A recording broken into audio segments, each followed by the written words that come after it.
अल्हम्दुलिल्लाह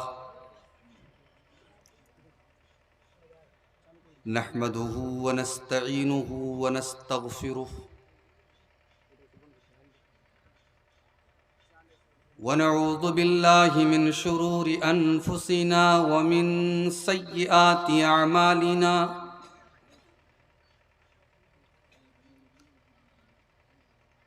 मन यहदिहिल्लाहु फला मुदिल्ल लहु व मन युद्लिल फला हादिय लहु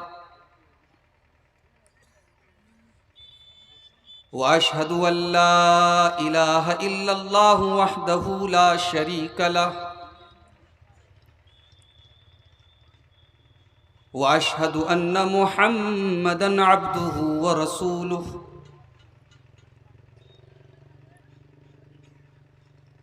या अय्युहल्लज़ीना आमनुत्तक़ुल्लाहा हक़्क़ तुक़ातिही व ला तमूतुन्न इल्ला व अंतुम मुस्लिमून।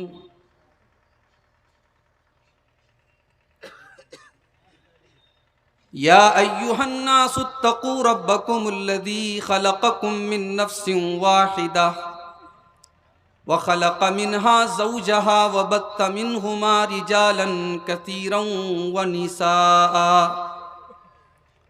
वत्तक़ुल्लाहल्लज़ी तसाअलून बिही वल अर्हाम इन्नल्लाहा काना अलैकुम रक़ीबा। या अय्युहल्लज़ीना आमनुत्तक़ुल्लाहा व क़ूलू क़ौलन सदीदा युस्लिह लकुम आमालकुम व यग़फ़िर लकुम ज़ुनूबकुम व मन युतिइल्लाह व रसूलहु फ़क़द फ़ाज़ फ़ौज़न अज़ीमा।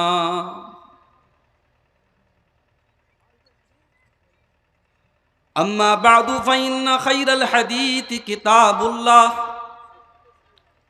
व ख़ैरल हदी हदी मुहम्मदिन सल्लल्लाहु अलैहि वसल्लम व शर्रल उमूरि मुहदसातुहा व कुल्ल मुहदसतिन बिदअह व कुल्ल बिदअतिन ज़लालह व कुल्ल ज़लालतिन फिन्नार।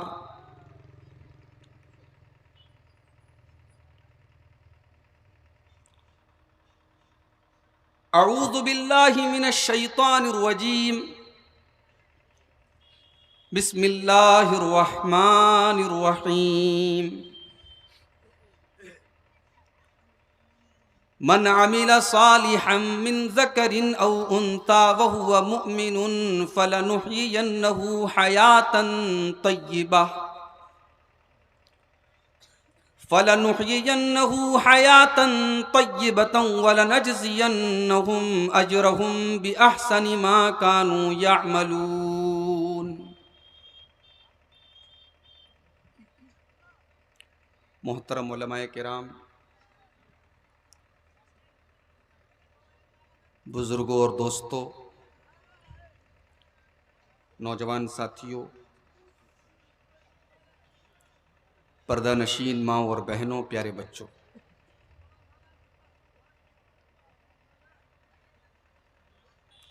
आपके इस गांव में गालिबन ये तीसरा मौका है जब मैं आपके जलसे में हाजिर हुआ हूँ।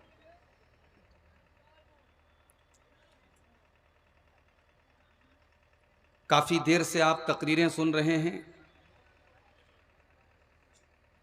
मौसम ठंडा है, 12 के पार हो रहा है, 12:15 बज रहे हैं। मौसम की नज़ाकत का तकाज़ा भी यही है कि गुफ्तगू मुख्तसर हो और जल्दी से आप लोगों को राहत दे दी जाए। इसलिए बहुत लंबा चौड़ा खिताब करने का आज इरादा नहीं है। मैं चाहता हूँ कि बात मुख्तसर हो, लेकिन अहम बातें आपके सामने, इम्पॉर्टेंट बातें आपके सामने आ जाएं, महत्वपूर्ण बातें जो हमारे और आपके लिए ज़रूरी हैं, वो बातें मैं आपके सामने बयान करूँ। कुरान करीम के 14वें पारे की एक आयत आपके सामने मैंने पढ़ी है। सूरतुन नहल की ये आयत है। आइए बात शुरू करने से पहले इस आयत का तर्जमा कर लेते हैं, इस आयत को समझ लेते हैं। मन आमिला सालिहम मिन ज़करिन औ उन्सा, जो भी नेक अमल करेगा। मन अमिला सालिहन, जो भी नेक अमल करेगा। मिन ज़करिन, चाहे वो मर्द हो, औ उन्सा, या औरत हो। यहां एक बात नोट कर लीजिए, कुरान में जितने भी बुराइयों से रोका गया है और जितने भी अच्छे काम करने का हुक्म दिया गया है, वो सारे हुक्म महिलाओं के लिए भी हैं, पुरुषों के लिए भी, मर्दों के लिए भी हैं, औरतों के लिए भी। ऐसा नहीं है कि अगर कुरान में यह लिखा है कि नमाज कायम करो, नमाज पढ़ो, तो सिर्फ मर्दों को पढ़ना है, औरतों को नहीं पढ़ना है। ऐसा नहीं है। कुरान में अगर यह लिखा है कि वादा पूरा करो, तो सिर्फ मर्दों को वादा पूरा करना है, औरतों को नहीं करना है। ऐसा नहीं है। शरीयत का, कुरान का, हदीस का हर हुक्म मर्द के लिए भी है, औरत के लिए भी। हां, जहां डिफरेंस होगा, कुछ ऐसे भी हुक्म हैं जो मर्द के लिए खास है, औरत के लिए उसका हुक्म नहीं है। कुछ ऐसे भी हुक्म हैं जो औरत के लिए खास है, मर्द के लिए नहीं है। मिसाल के तौर पे अल्लाह के नबी ने फरमाया, वफ़िरुल्लुहा, दाढ़ी को बढ़ाओ, वक़स्सु शवारिब, और मूछों को पस्त करो, मूछों को कम करो, मूछों को बारीक करो। अब जाहिर है ये कॉमन सेंस की बात है कि दाढ़ी और मूछ का मसला है तो औरतों के ऊपर ये अप्लाई नहीं होगा।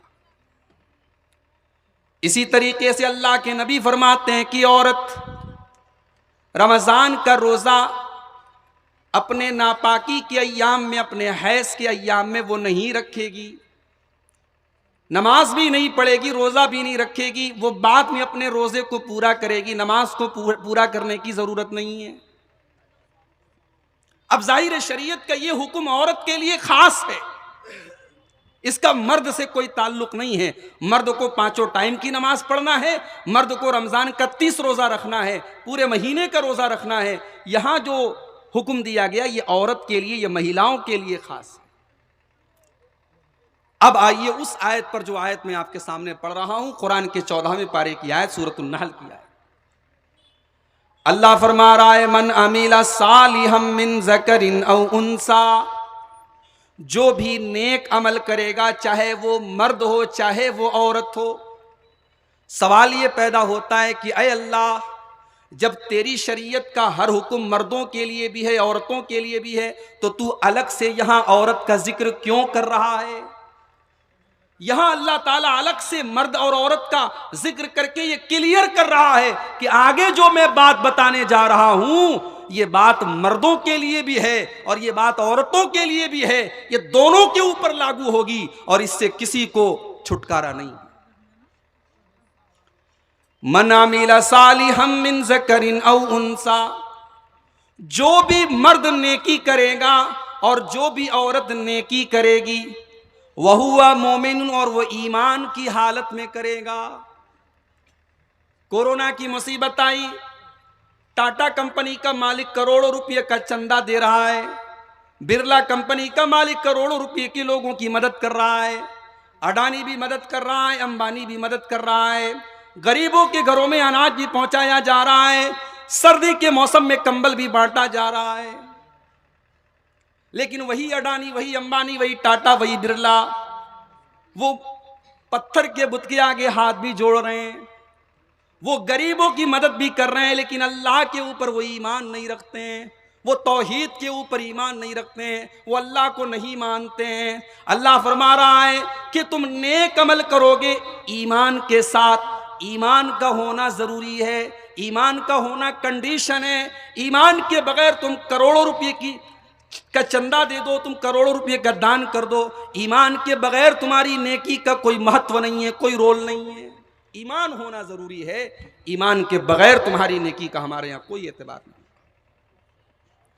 मन आमिला सालिहम मिन ज़करिन औ उन्सा, जो भी नेकी करेगा चाहे वो मर्द हो चाहे वो औरत हो, वहुवा मोमिन, और वो ईमान की हालत में करेगा, फलनुहयिन्नहु हयातन तय्यिबा, अल्लाह फरमाता है हम उसे दुनिया में भी बेहतरीन जिंदगी अता फरमाएंगे, हम उसे दुनिया में सुकून की जिंदगी अता फरमाएंगे, हम उसे दुनिया में शांति की जिंदगी अता फरमाएंगे। आखिरत में तो हम जो देंगे देंगे, दुनिया में भी उसे अमन और चैन और सुकून की जिंदगी नसीब हो। आज 14 फरवरी की तारीख थी, जानते हैं ना 14 फरवरी का मतलब, वैलेंटाइंस डे, मोहब्बत का दिन मनाया जा रहा है। मोहब्बत कहां हो रही है? पार्कों में हो रही है। मोहब्बत कहां हो रही है? होटलों के कमरों में हो रही है। मोहब्बत कहां हो रही है? छुप छुप करके हो रही है। मेरे प्यारे भाइयों, ये 5-10 मिनट की लज्जत के लिए जो लोग आज 14 फरवरी को ज़िनाकारी कर रहे हैं, बदकारी कर रहे हैं, हो सकता है उनके शरीर को, उनकी हवस को हो सकता है कि शांति मिल जाए, हो सकता है कि उनकी वासना पूरी हो जाए, हो सकता है कि उनकी शहवत पूरी हो जाए, मगर गुनाह तो गुनाह ही रहेगा। उनको चैन मिलने वाला नहीं है, उनको सुकून मिलने वाला नहीं है। इस्लाम ने जो तरीका बताया है, इस्लाम ये जानता है अल्लाह तबारक व तआला का नाजिल किया हुआ ये दीन है, और इस्लाम ने हमारे अंदर जो कुदरती तौर पर एक जज्बा होता है, मर्द को औरत की जरूरत है, औरत को मर्द की जरूरत है, इस जज्बे को पूरा करने के लिए इस्लाम ने निकाह का हुक्म दिया है, शादी का हुक्म दिया है। अब कोई शादी ही ना करे या शादी करके अपनी बीवी को छोड़ दे, जैसे हमारे देश में बहुत बड़े बड़े लोग ऐसा काम कर रहे हैं।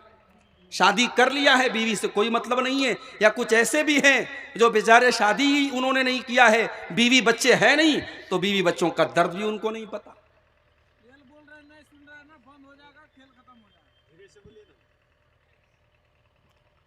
तो बीवी बच्चे पैदा करना और शादी करना और बीवी का हक अदा करना, यह भी शरीयत का हुक्म है। अगर कोई आदमी यह समझता है मैं शादी न करूं और रात रात भर मैं तहज्जुद पढ़ूं, तो मेरे भाइयों ये नेकी नहीं है, ये सवाब नहीं है, ये शरीयत नहीं है। शरीयत यह है कि आप बीवी का हक अदा करें, आप बच्चों का हक अदा करें। 2 बेटियों का बाप हूं मैं, मुझसे बेहतर कौन जान सकता है कि घर गिरस्ती भी कोई चीज होती है। रात को 2 बजे बाप सो रहा है, मां सो रही है, बच्चा कहता है अम्मी अब्बू मुझे पेशाब करना है। मां को नींद लग रही है, बाप को नींद लग रही है, मगर मां या बाप अपनी नींद कुर्बान करके रात को 2 बजे बच्चे को पेशाब करा रहे हैं। बच्चे को बुखार है, बच्चा बीमार है, बच्चे के बदन तप रहा है, मां और बाप अपनी नींद कुर्बान करके उस बच्चे को पाल रहे हैं। मेरे प्यारे भाइयों, बच्चों की परवरिश करना, बीवी का हक अदा करना, यह भी शरीयत का हुक्म है और इस पर भी आपको सवाब मिलेगा। जाड़े का मौसम आया, आपने बच्चे को स्वेटर लाके दे दिया।